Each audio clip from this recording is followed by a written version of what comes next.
അങ്ങനെയാണെങ്കിലേ ഇനി നീ മീരയ്ക്കൊപ്പം ഒന്നിനും പോണ്ട. ഞാൻ നിന്നെ മീരയ്ക്കൊപ്പം പോവാൻ സമ്മതിച്ചതേ നിനക്കതിലൂടെ നല്ലൊരു ഭാവി ഉണ്ടാക്കിയെടുക്കാൻ വേണ്ടിയാ.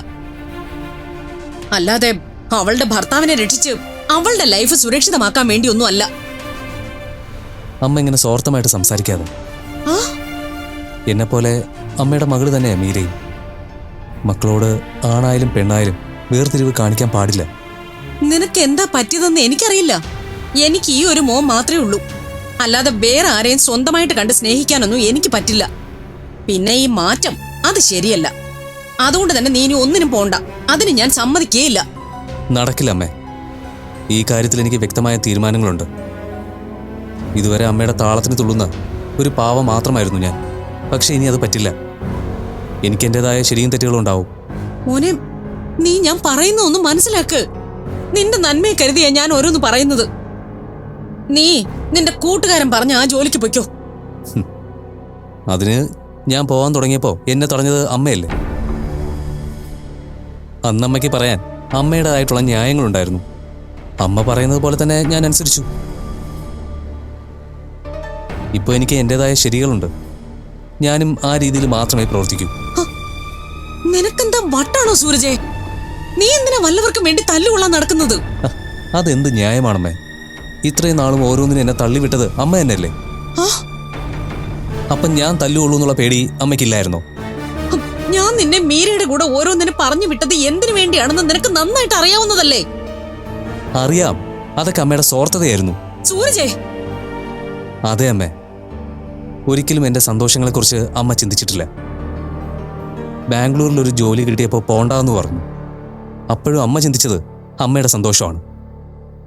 ഞാനിവിടെ നിന്ന് പോയാൽ അമ്മയ്ക്ക് എന്നെ കാണാൻ സാധിക്കില്ല എന്നുള്ള അമ്മയുടെ വിഷമം. എന്നും അമ്മ പറയുന്നത് മാത്രമാണ് ശരിയെന്ന് കരുതി എതിരൊന്നും പറയാതെ ഞാൻ അനുസരിച്ചു. അതുകൊണ്ട് എനിക്കെന്താ കിട്ടിയത്?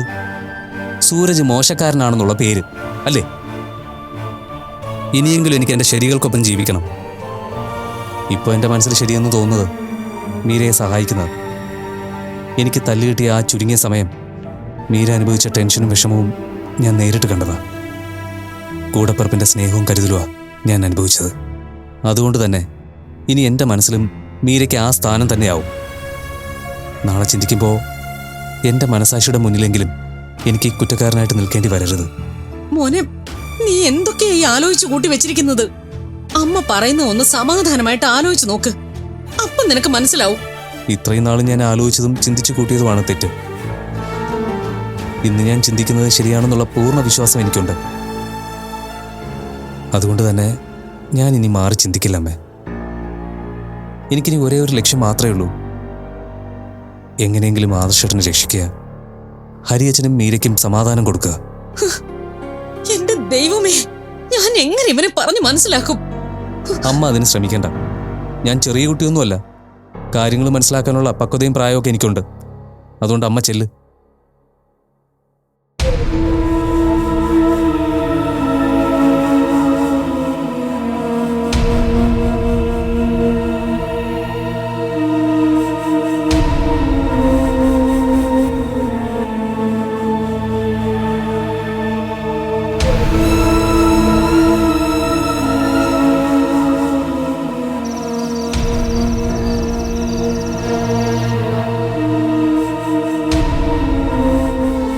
കൃഷ്ണ, രക്ഷിക്കണേ.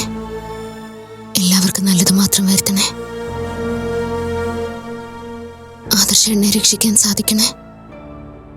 യഥാർത്ഥ കുറ്റവാളിയെ കണ്ടെത്താനും നിയമത്തിന് മുന്നിലെത്തിക്കാനും കഴിയണേ. സൂരജ് എന്നെ സഹായിക്കാൻ വേണ്ടി ഒരുപാട് കഷ്ടപ്പെടുന്നുണ്ട്. അതിന്റെ പേരിൽ ആ പാവത്തിനെ ആരോ ഉപദ്രവിച്ചു. ഇനി വിശാലേട്ടനും അതേ ഒരു അവസ്ഥ ഉണ്ടാവല്ലേ ഭഗവാനെ.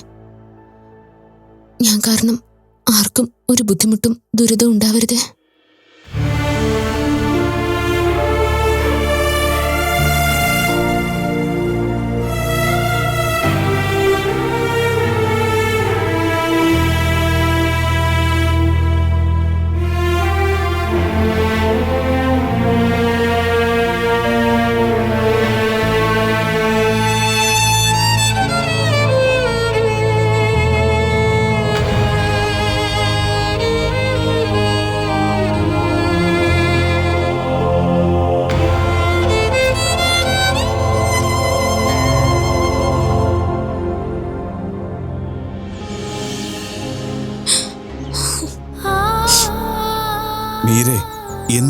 കരയുന്നത്?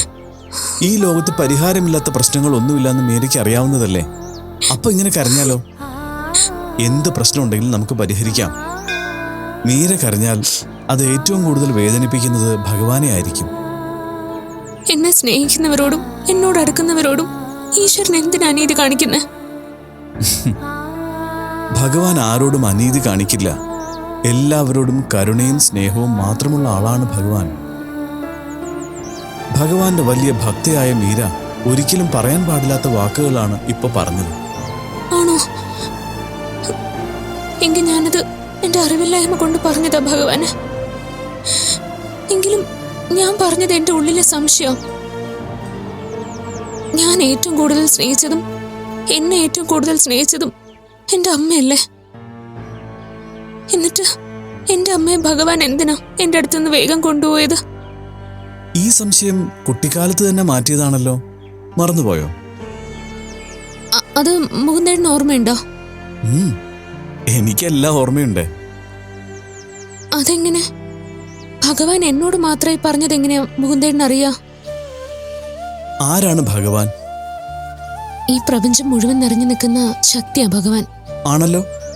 ആ, ഈ ലോകത്തിലെ എല്ലാ ചരാചരങ്ങളിലും ഭഗവാൻ ഇല്ലേ? ഉണ്ട്. അപ്പോ എന്റെ ഉള്ളിലും ഭഗവാനുണ്ട്, മീരയുടെ ഉള്ളിലും ഭഗവാനുണ്ട്, ശരിയല്ലേ? അതെ. അപ്പൊ പിന്നെ മീരയോട് ഭഗവാൻ പറയുന്നത് ഞാനും അറിയില്ലേ? അറിയായിരിക്കും അല്ലേ? എങ്കി പറ, എന്താ ഭഗവാൻ അന്ന് എന്നോട് പറഞ്ഞത്? ഓരോ ജന്മങ്ങൾക്കും ഓരോ ലക്ഷ്യമുണ്ടെന്നും മീരയ്ക്ക് ജന്മം നൽകുക എന്നതായിരുന്നു മീരയുടെ അമ്മയുടെ ജന്മോദ്ദേശമെന്നും. ശരിയാ, ഞാനിതിപ്പോ ഓർക്കുന്നുണ്ട്. എന്നാലും അത്ര പെട്ടെന്ന് അമ്മ എന്നെ വിട്ടു പോകണ്ടായിരുന്നു.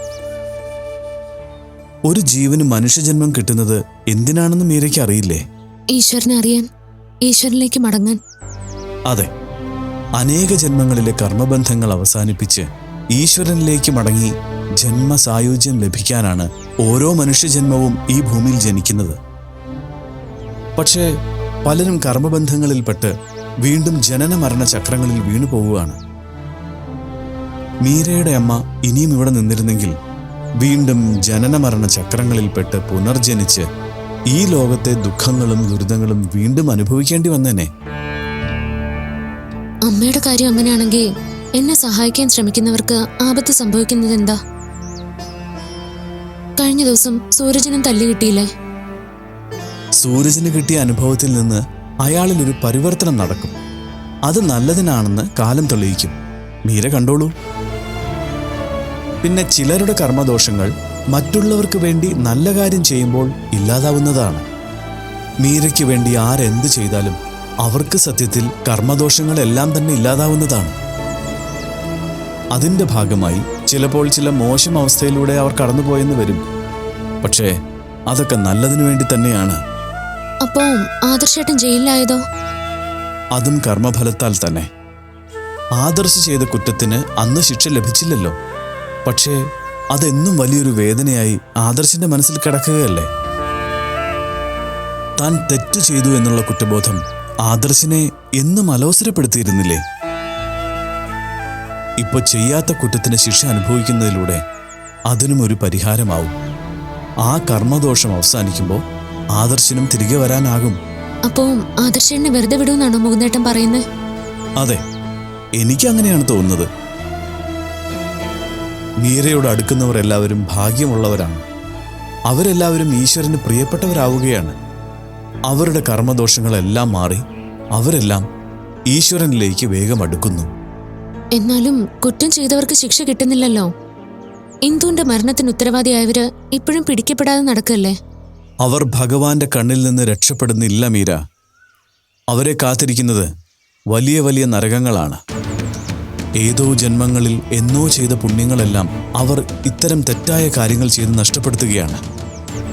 പുണ്യത്തിന്റെ ആനുകൂല്യങ്ങൾ അവസാനിക്കും വരെ അവർ രക്ഷപ്പെട്ടു നിൽക്കുന്നതായി മറ്റുള്ളവർക്ക് തോന്നും. പക്ഷേ ഉയരങ്ങളിൽ നിന്നുള്ള പതനത്തിന് ആഘാതം കൂടുമെന്ന് പറയും പോലെ അവരുടെ നാശം അത് നരകത്തിലേക്കുള്ള യാത്ര തന്നെയായിരിക്കും.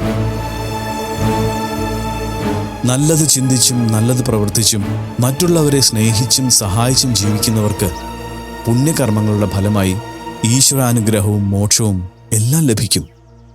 ആ കാര്യത്തിൽ ഒരു സംശയവും വേണ്ട. ഈ ലോകത്ത് നമ്മുടെ അറിവിൽപ്പെട്ട കാര്യങ്ങൾ വളരെ കുറവാണ്. ആ ചെറിയ അറിവിൽ നിന്നും എല്ലാത്തിനെയും അളക്കാനും അറിയാനും ശ്രമിക്കുന്നത് കൊണ്ടാണ് സംശയങ്ങളും തെറ്റിദ്ധാരണകളും ഒക്കെ ഉണ്ടാവുന്നത്. ഉറച്ച വിശ്വാസം അതാണ് രക്ഷയേകുക. അതൊരിക്കലും മറക്കാതിരിക്കുക. അപ്പൊ ആദർശേട്ടന് ഒന്നും സംഭവിക്കാതെ പെട്ടെന്ന് തിരിച്ചു വരുമോ? കോടതി ആദർശേട്ടനെ വെറുതെ വിടുവോ? തീർച്ചയായും ആദർശ് ഉടനെ പുറത്തു വരും. അതിലൊരു സംശയവും വേണ്ട.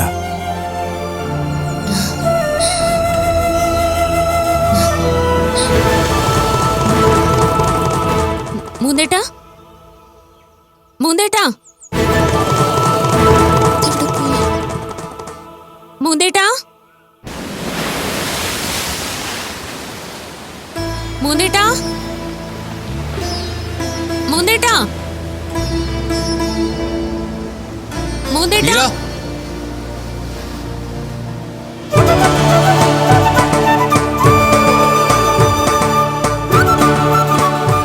മീര, ആദർശേട്ടാ,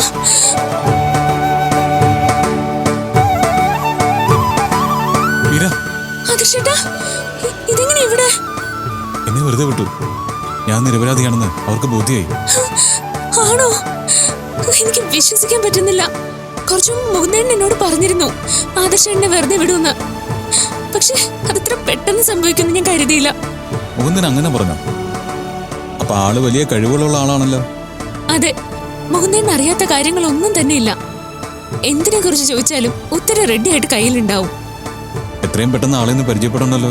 അതിനെന്താ, എപ്പോഴും ക്ഷേത്രത്തിലുണ്ടാവും. ആ, ഇപ്പൊ എന്തോ തിരക്കും യാത്രകളും ഒക്കെയാ. അത് കഴിഞ്ഞ കാണാം. ആയിക്കോട്ടെ. താൻ വീട്ടിലേക്ക് പോവാണോ അതോ ഓഫീസിലേക്കോ? ഞാനിനി എവിടെയും പോകുന്നില്ല. ആദർശൻ എവിടെയാണോ പോകുന്നത് ഞാനും അവിടേക്ക് തന്നെയാ. അവരെന്നെ വെറുതെ വിടുമെന്ന് ഞാൻ ഒരിക്കലും കരുതിയില്ല.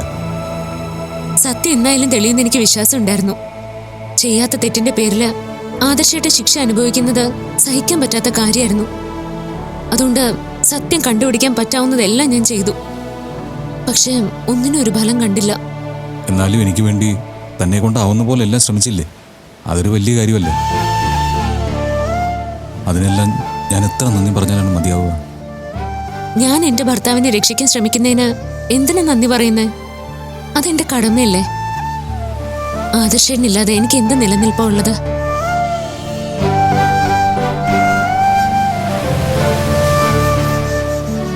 ഞാൻ ജീവിതത്തിൽ ചെയ്ത ഏറ്റവും വലിയ ഭാഗ്യമാണ് മീര വിവാഹം കഴിച്ചത്. അല്ലായിരുന്നെങ്കിൽ എൻ്റെ ഈ തകർച്ചയിൽ കൂടെ നിൽക്കാൻ ആരും ഉണ്ടാകുമായിരുന്നില്ല. നീയല്ലാതെ മറ്റൊരു പെണ്ണായിരുന്നെങ്കിൽ എന്നേ എന്നെ ഉപേക്ഷിച്ച് പോയേനെ. ഒരു ഭാര്യ ആദ്യം ചെയ്യേണ്ടത് അവളുടെ ഭർത്താവിനെ മനസ്സിലാക്കുകയല്ലേ? എനിക്കറിയാവുന്ന എന്റെ ആദർശേട്ടന് അറിഞ്ഞുകൊണ്ട് ആരെയും ഉപദ്രവിക്കാനാവില്ല എന്ന് എനിക്കറിയാം. പിന്നെ ഞാനെന്തിനു പോണം? ഈശ്വരൻ മനുഷ്യനായി അവതാരം എടുത്താൽ പോലും സമയദോഷം ഉണ്ടാവുമ്പോ കഷ്ടനഷ്ടങ്ങൾ അനുഭവിച്ചല്ലേ തീരൂ. അപ്പൊ പിന്നെ നമ്മൾ സാധാരണ മനുഷ്യരുടെ അവസ്ഥ എന്താ? നമ്മളും അനുഭവിക്കാനുള്ളത് അനുഭവിച്ച് തന്നെ തീരണം. അതെ, താൻ പറഞ്ഞത് വളരെ ശരിയാ. നമ്മൾ അനുഭവിക്കാനുള്ളതെല്ലാം അനുഭവിച്ചേ പറ്റൂ. ഇതെന്റെ കർമ്മദോഷത്തിന് കിട്ടിയ ശിക്ഷ. അറിഞ്ഞോ അറിയാതെയോ ഇന്ദുവിന്റെ സഹോദരന്റെ മരണത്തിന് ഞാൻ ഉത്തരവാദിയാ. അതിനുള്ള ശിക്ഷ ഞാൻ അനുഭവിക്കാതെ ഈ ഭൂമിയിൽ നിന്ന് പോകാനും ആവില്ല. അതിങ്ങനെ തീർന്നു സമാധാനിക്കാം. മനസ്സിൽ ഇനി അങ്ങനെ ഒരു കുറ്റബോധം വേണ്ട. എങ്കിലും നമ്മൾ ചെയ്യേണ്ട ചില കാര്യങ്ങളുണ്ട്. എന്താടോ? ഇന്ദുവിന്റെ അച്ഛനും അമ്മയും പോയി കാണണം. എന്നെ കണ്ട അവരെങ്ങനെയായിരിക്കും പ്രതികരിക്കുക? അവര് വളരെ സാധുക്കളായ മനുഷ്യരാ. ഇനി അങ്ങോട്ടുള്ള അവരുടെ ജീവിതത്തിൽ അവർക്ക് താങ്ങായും തണലായും നമ്മൾ ഉണ്ടാവണം. ശരി, സമ്മതിച്ചു. താൻ പറഞ്ഞ പിന്നെ ആ കാര്യത്തിൽ മാറ്റമില്ല. പോരെ? വാ, നമുക്ക് കുറച്ചു നടക്കാം.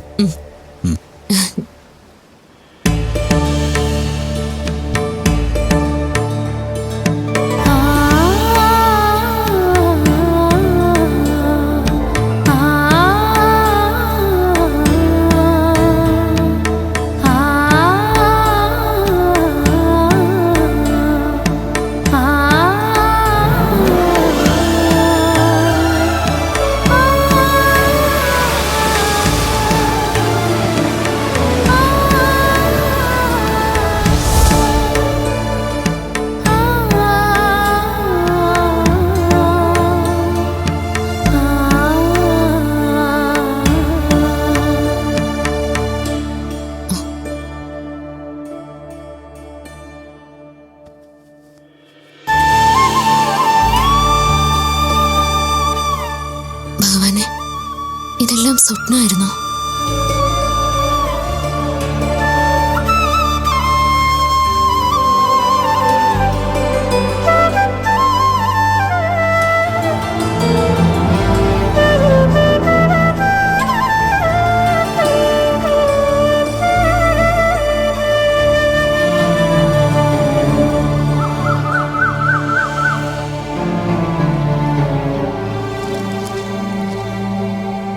ആന്റി,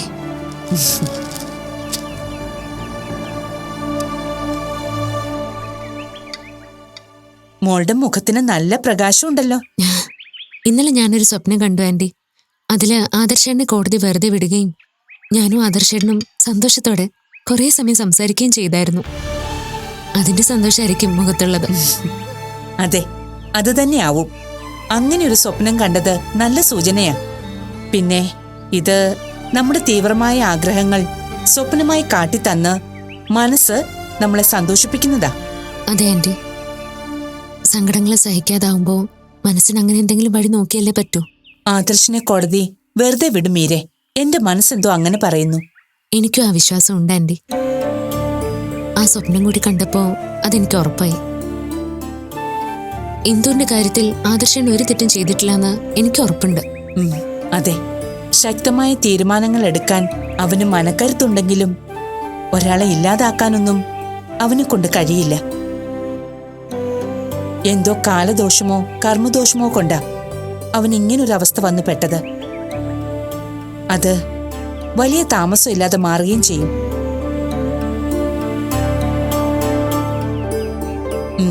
ഇത്രയും ചെറിയ പ്രായത്തിലെ ഇതൊക്കെ ഉൾക്കൊള്ളാനും മനസ്സിലാക്കാനും മീരമോൾക്ക് സാധിക്കുന്നുണ്ടല്ലോ. പക്ഷേ മാധവിയും അഭിരാമിയും മറ്റേതോ ലോകത്ത് ജീവിക്കുന്നത് പോലെ തല തിരിഞ്ഞ ചിന്തകളുമായാണ് നടക്കുന്നത്. മീരയുടെ നല്ല മനസ്സ് മനസ്സിലാക്കാൻ അവർക്ക് സാധിക്കുന്നില്ല. സാഹചര്യങ്ങളെ ഉൾക്കൊണ്ട് ചിന്തിക്കാനും അവർക്ക് പറ്റുന്നില്ല. അതൊക്കെയാണ് എന്റെ വലിയ സങ്കടം. അതൊന്നും സാരമില്ല ആന്റി. ആദർശേട്ടൻ തിരിച്ചു വരുമ്പോ അതൊക്കെ ശരിയായിക്കോളും. അമ്മയ്ക്ക് ആദർശേട്ടനെന്ന് വെച്ച ജീവനാ. ആ സ്നേഹക്കൂടുതൽ കൊണ്ട് ആദർശേട്ടൻ ഇല്ലാത്തൊരവസ്ഥ ഉൾക്കൊള്ളാൻ അമ്മയ്ക്ക് സാധിക്കുന്നില്ല. അതുകൊണ്ടായിരിക്കും ഇടയ്ക്കൊക്കെ എന്തെങ്കിലും പറയുന്നത്.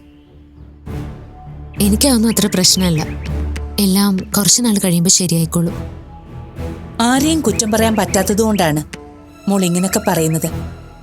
അഭിരാമി മാധവിയോട് നിരന്തരം ഓരോന്ന് പറഞ്ഞാണ് മാധവിയുടെ സ്വഭാവത്തിന് ഈ മാറ്റം വന്നു തുടങ്ങിയത്. അത് ശരിയല്ല. തെറ്റാണെന്ന് പറയാൻ നമ്മൾ മടി കാണിച്ചാൽ അവരത് തുടർന്നുകൊണ്ടേയിരിക്കും. കാരണം അവര് ചെയ്യുന്നതും പറയുന്നതുമെല്ലാം ശരിയാണെന്നാണ് അവര് ചിന്തിക്കുന്നത്. ഞാനിതൊക്കെ പറഞ്ഞാലും മോള് തിരിച്ചൊന്നും പറയില്ല എന്ന് എനിക്കറിയാം. എന്നാലും ഞാൻ പറഞ്ഞേ ഉള്ളൂ. അതൊന്നും സാരമില്ല ആന്റി. ജീവിതത്തിൽ നമ്മൾ ഒരിക്കലും പ്രതീക്ഷിക്കാത്ത കഷ്ടങ്ങളും നഷ്ടങ്ങളും ഒക്കെ ഉണ്ടാവും. കുട്ടിക്കാലം തൊട്ടേ ഞാനതൊക്കെ അനുഭവിച്ചതാ. എന്റെ അമ്മ നഷ്ടപ്പെട്ടതും മുത്തശ്ശിക്ക് വയ്യാണ്ടായി അമ്മാവിന്റെ വീട്ടിലേക്ക് പോയപ്പോഴുമെല്ലാം ഞാൻ ജീവിതത്തിൽ ഒറ്റയ്ക്കായതുപോലെ എനിക്ക് തോന്നിയിട്ടുണ്ട്. അവിടെയെല്ലാം ഭഗവാൻ എനിക്ക് തുണയായിട്ടുണ്ടായിരുന്നു. എൻ്റെ അച്ഛൻ്റെ സ്നേഹവും സംരക്ഷണവും ഉണ്ടായിരുന്നു. അതുകൊണ്ട് ഇതൊന്നും അത്ര സാരമുള്ളതായിട്ട് എനിക്ക് തോന്നിയിട്ടില്ല. എന്റെ അമ്മയുടെയും പെരുമാറ്റാണോ നിനക്കൊരു പ്രശ്നമല്ലെന്ന് തോന്നുന്നത്? അതാണല്ലേ ഞങ്ങൾ പറയുന്നതിനൊന്നും അത്ര വില തരാത്തത്. എനിക്കെല്ലാം മനസ്സിലായി. ഇവൾക്ക് വളം വെച്ച് കൊടുക്കുന്നത് ആന്റി ആണല്ലേ. നിനക്ക് എന്താ അഭിരാമി പ്രശ്നം? ആന്റി ഇവളോട് സംസാരിക്കുന്നത് ഞാൻ കേട്ടു. എന്നോടും അമ്മയോടും പ്രതികരിക്കണമെന്ന് പറഞ്ഞു കൊടുത്തില്ല ആന്റി? അതെ, പറഞ്ഞു. അതിലെന്താ തെറ്റ്? രണ്ടുപേര് സംസാരിക്കുന്നത് ഒളിഞ്ഞു നിന്ന് കേട്ടിട്ട് അതിനിടയ്ക്ക് കയറി അഭിപ്രായം പറയാൻ വരുന്നതാണ് തെറ്റ്. അത് സംസ്കാരമില്ലാത്ത കാര്യമാണ്. ഓ, ഇപ്പൊ എനിക്ക് സംസ്കാരവും ഇല്ലാതായി. കൊള്ളാം. ആന്റി ഇവളും പറയുന്നത് വിശ്വസിച്ച് ഇവൾക്ക് സാരോപദേശവും കൊടുത്ത് നടന്ന അവസാനം പിരിവഴിയാവും കിട്ടുക. അതുകൊണ്ട് സൂക്ഷിച്ചോ. ഞാൻ ഇതിനൊന്നും ഇപ്പൊ മറുപടി പറയുന്നില്ല. അവസരം വരുമ്പോ തെളിവ് സഹിതം പറയാം. അതുവരെ രണ്ടുപേരും അടയും ചക്കരയും പോലെ ഇരുന്നോ.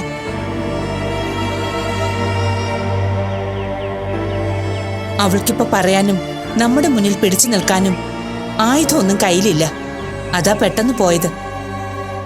ഇവിടെ ഈ രീതിയിൽ കാര്യങ്ങൾ തുടർന്നാൽ ഉടനെ ഒരു യുദ്ധം ഉണ്ടായേക്കാം. അതിനുള്ള എല്ലാ സാധ്യതയും കാണുന്നുണ്ട്.